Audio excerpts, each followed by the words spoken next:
You want to build a portrait photography business, land regular clients, make some serious money so you never have to work a 9-to-5 job again. Well, if you're impatient and you want it to happen as soon as possible, the truth is, this is a long-term game. This is going to take at least a year plus to turn this into your career, if I'm being completely honest with you, but it shouldn't take you that long just to land your next paid shoot or to make your first few $100s with your passion. So in this video, I'm going to tell you exactly how you should build your portfolio to land your next paid shoot as soon as possible, possibly even by the end of the year. And it's the same knowledge and beyond that got photographers who followed the blueprint laid out in the Portfolio Mastery course, landing their first or next few paying clients while only being in the program for a couple of months.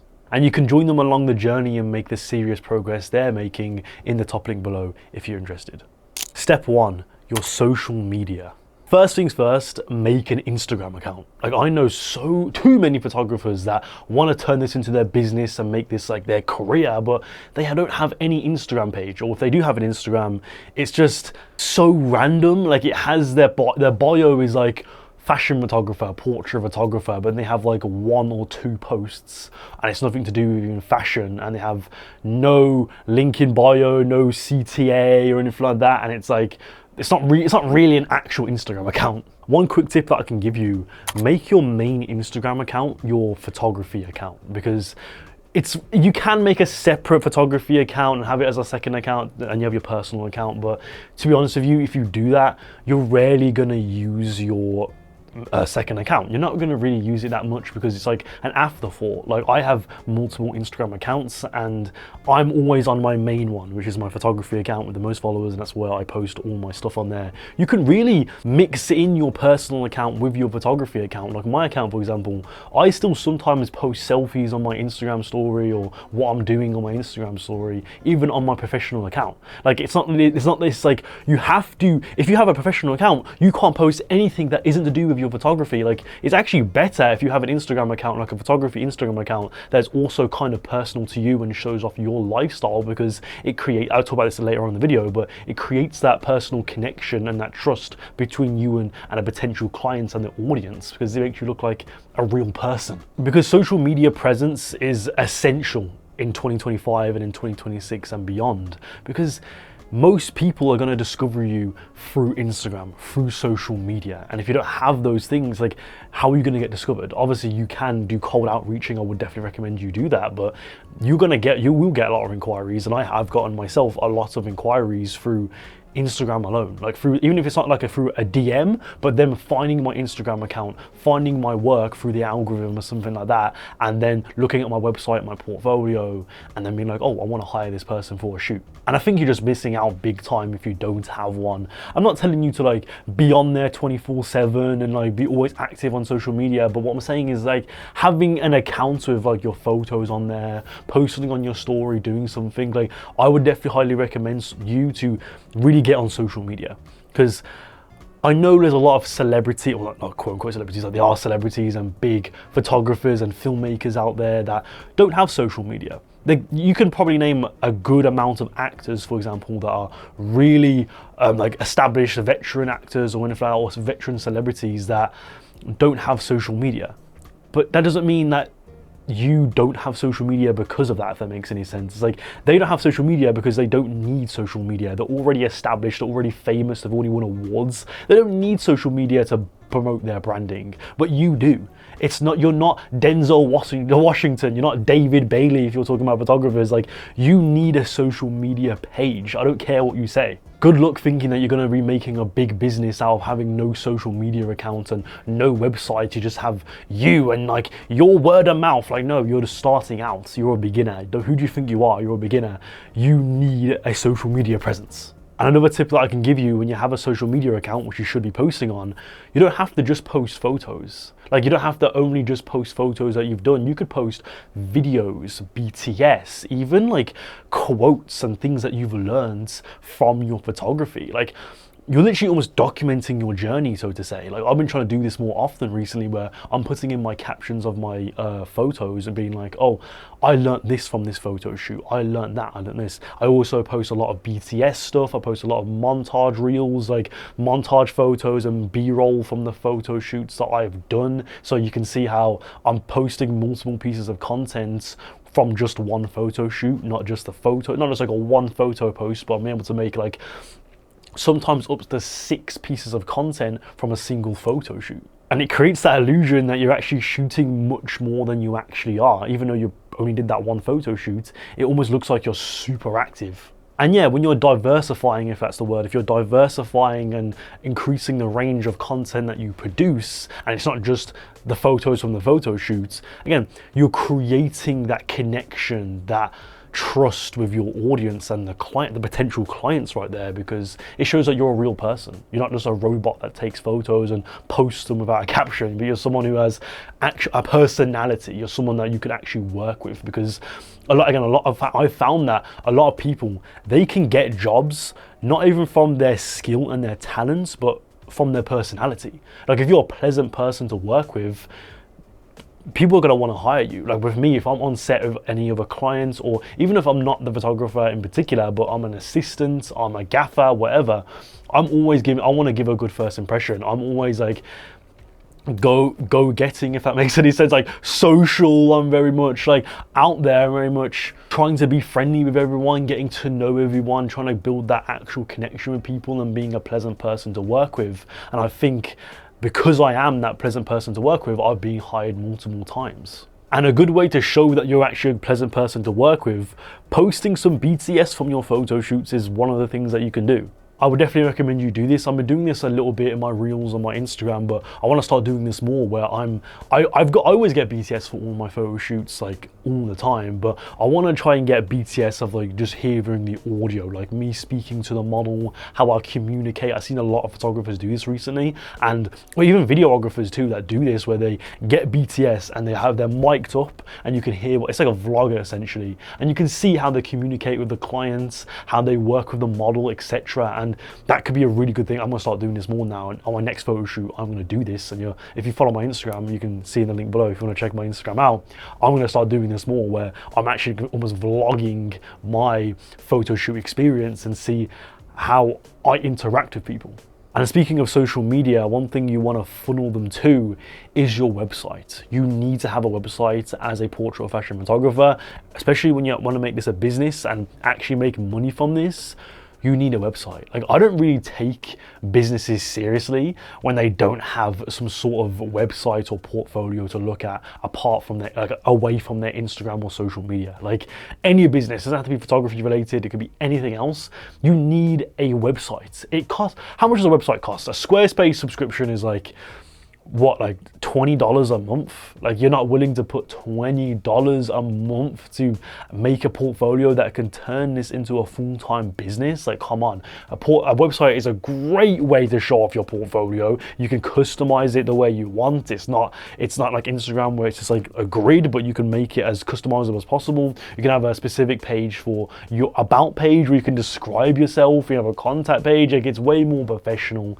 I would definitely recommend you make one if you haven't made one already. You can check mine in the link below. You can check a website I have there. It doesn't have to be this super complicated design. Like, you have to be a graphic designer or a coder, software engineer to do this shit. Like, obviously it'd be great if you were a software engineer and you could customize it the way you want, but even Squarespace has a lot of customizable features. And yeah, you don't have to have this massive crazy website. It could be such a basic template that anyone can use. Like, any other photographer, look at me, the templates are so easy. And going back to the social media thing and Instagram, you don't have to just post when you create new work. Like, you can repurpose old photo shoots. I've been doing this recently where, like, if I haven't posted in a while, I look at past photo shoots that I've already shared, look at the photos I haven't already posted. Obviously, I don't post every single photo from that photo shoot. I select a certain amount, and maybe like a month or 2 months down the line, I look back at that photo shoot, look at the entire catalog. I'm like, actually, these ones that I didn't post, these are actually really fucking good. Like, I'm gonna post these ones too,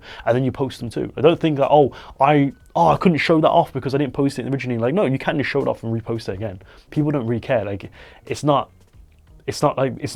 a bad thing to do. It's not spam or anything like that. It's actually quite good. And you can also imagine if there's like a month or two gap between the original post and then the repost, like some new photos from that same photo shoot, you're going to gain new followers within that gap in that time period. So let's say in that 1 month you gained 50 or let's say 20 to 100 new followers. Those new followers probably didn't even see that original post. They probably didn't even see it. So when you repurpose and repost this from the same photo shoots, those 50 new followers, for example, see that new post and are like, oh shit, like this is a really good photo shoot. I've never seen this before from you. This is really good. Because you'd be surprised, even though it's on your feed and it's on your grid, a lot of people that follow you don't really like look at your entire fucking Instagram feed when they follow you. They probably see the first couple of photos and that is it. Like, so don't think that you're spamming or something like that, or you're just being annoying and you're reposting the same photos and you're being repetitive. Like, don't worry, there's going to be new people, new audiences every single time. Obviously there's going to be a good amount of people that saw the original post that see the new post, but they aren't going to get mad at you or anything like that. Because again, it's new photos that you haven't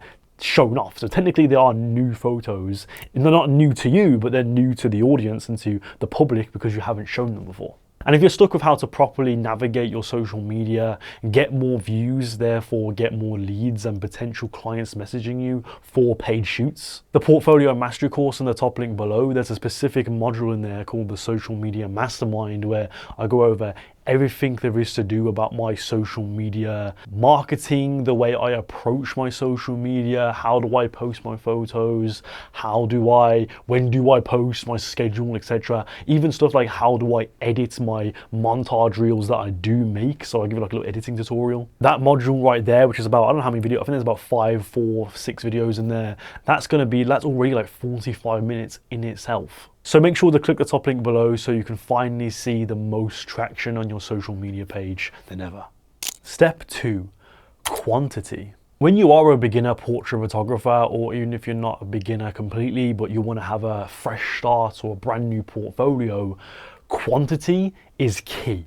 And by quantity, I mean by shooting as much as possible. If you don't know any models, shoot your friends and your family. I know it isn't the most ideal situation because you want to shoot a professional model or whatever, but I'm sorry, if you're in those beginning stages or if you have barely any portfolio, you can't afford to be picky. You can't afford to be like, oh, I don't have like a Vogue model, I don't have like a good model to photograph, so I can't build my portfolio. Like, no, like, I started out by shooting my friends, and I started out by shooting some of my family members too. Like, yeah, like, are they the best portraits? Like, not really, but even then it's actually quite good because then you're forced to get good at taking photos technically and even posing and stuff like that because they don't really know how to pose. They don't really know how to look good in front of a camera. So you got to make sure that you can compromise with that, and when that's going to really help you when you make that transition into shooting professional models, because once you've gained that technical skill from shooting your friends and your family and applying that to professional models,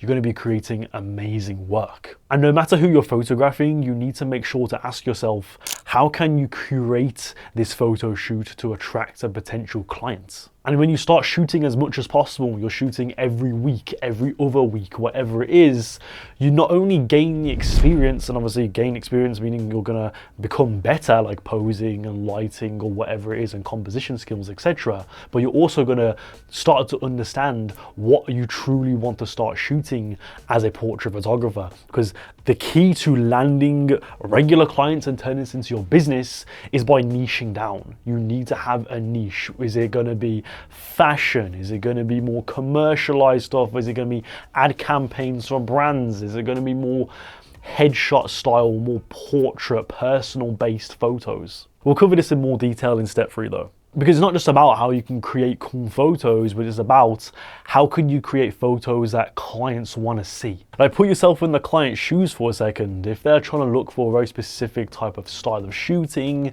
a specific service, let's say you want to attract certain brands for ad campaigns, etc., then obviously your photo shoots need to revolve around the fashion-based thing. It needs to be more product-focused rather than portrait and person-focused. This is just a wake-up call that you need to stop being lazy now. You need to stop being like, oh, I don't have time to do a photo shoot. Like, you need to build your portfolio somehow and you need to find the time. There's literally no way that you have zero free time whatsoever.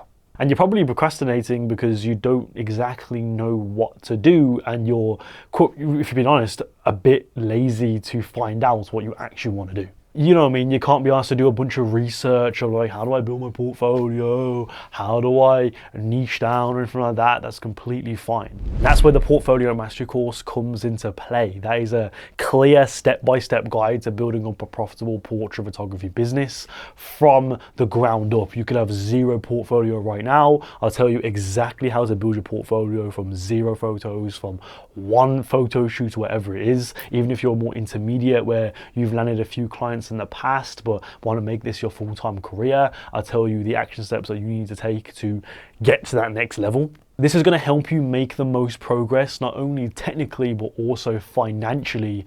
My mission on this channel is to help portrait photographers like yourself actually turn this into their career, because we all used to be, and you probably still are, so obsessed over your technical side of your photography, watching a bunch of videos on composition tips and lighting and how do I pose my model, etc., which is obviously great. You need to learn those things, but so many people like yourself don't know anything there is to do about landing clients, about making money and also turning this into your business. I don't want you to be stuck like I was a couple of years ago where, yeah, I knew how to take a good photo, but I didn't know how to take it to the next level. Like, how do I attract clients? How do I get people to pay me for these? Because I know I deserve it. And obviously now for a couple of years, I've turned that into a reality now. I'm able to land regular clients, and this is my full-time business, and I want to help you do the exact same thing. So check the course out in the top link below if you're interested.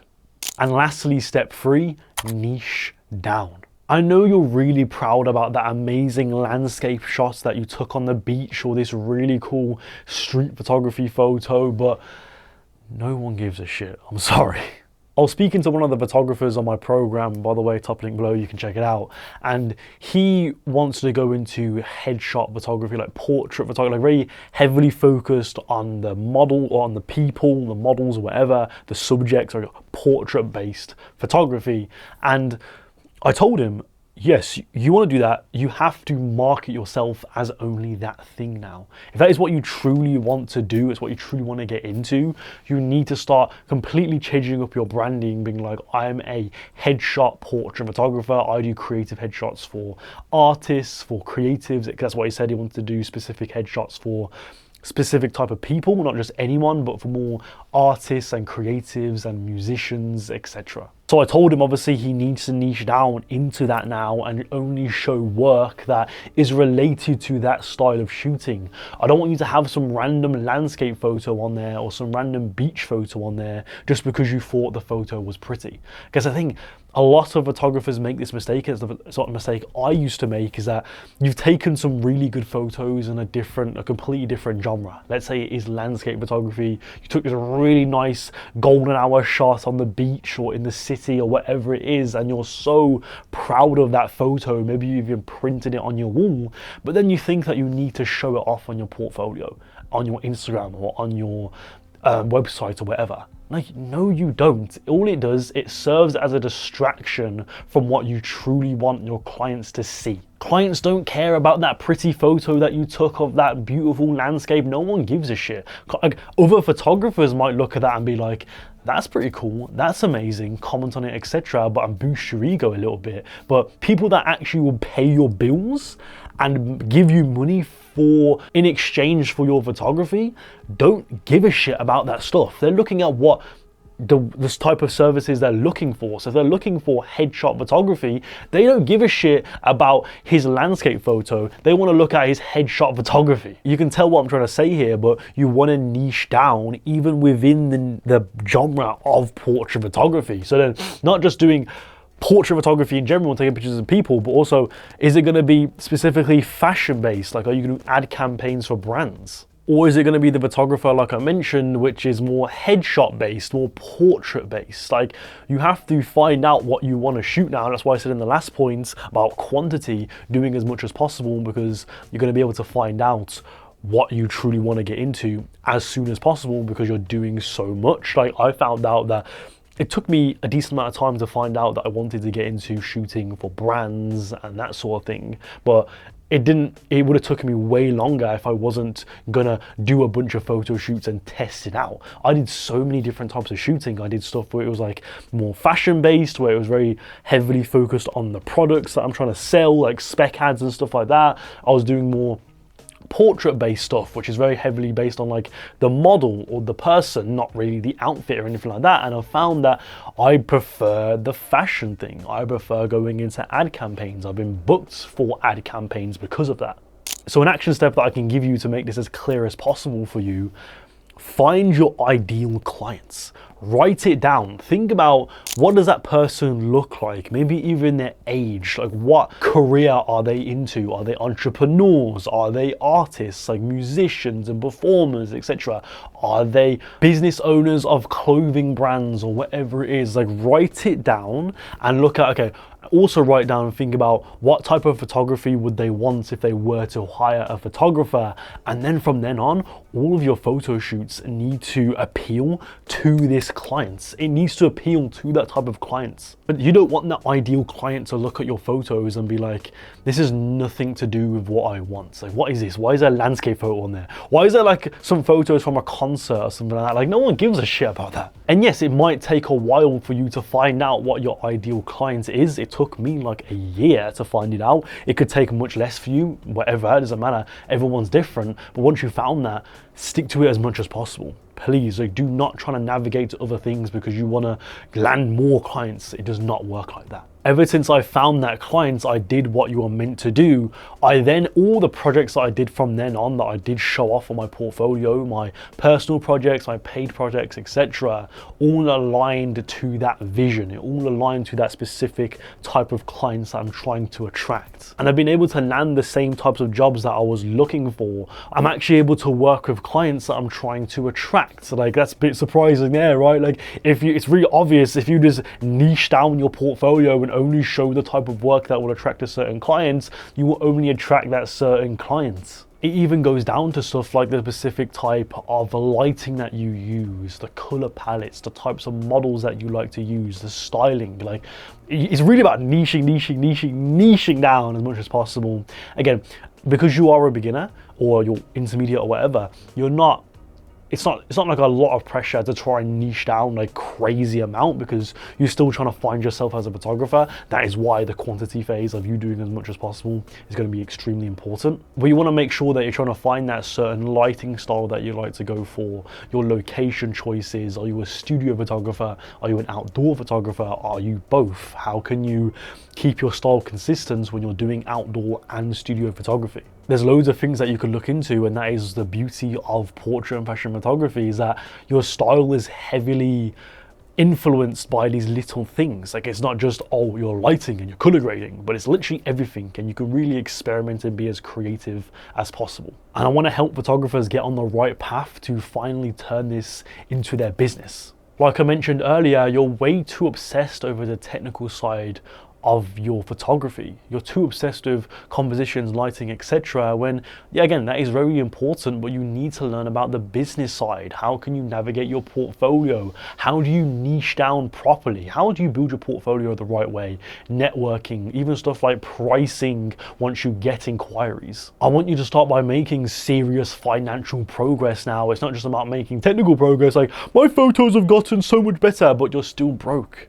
Who cares? You're still broke. Let's learn about how we can make money. And that is why I put all of my knowledge that I've learned over the years of building up this business into one course, the Portfolio Mastery course. I'm not going over the typical stuff like compositions and how to get better at lighting, etc., because that stuff you can learn for free online. This is stuff that you don't know about and you don't really get to learn about without personal experience. Learn how to navigate situations that you've never been in before. Stuff like, what if a client is overdue payments? How do you approach that? How do you approach like a client not paying you? How do you approach your pricing? When do you give out your pricing? How do you message a potential model to work with for free? Like, all these things that you don't really know how to navigate, I tell you how to navigate. But also the big bigger stuff like social media, stuff about how to build up your portfolio the right way, make as much progress as possible with the little free time that you have. Because I know that you don't have much free time. You're probably not someone that can just spend hours upon hours a day just on their photography, and I'll tell you the action steps that I give you doesn't require you to spend that much time. There's already the people on the program, like I mentioned earlier, that are making progress, landing clients, have jobs, are working towards university degrees that are big, like engineering degrees and shit like that, right? And they want to make money from their portrait photography. They are still doing it, even with the little free time that they have. So if you finally want to learn all the ins and outs and insights to the business side of your photography and not just your technical stuff, click the top link below to check the course out. Anyway, that's it for the video though. Thank you for watching. I hope you found this useful. Click on this video right here to learn more about portrait photography, and I'll see you next time. Goodbye.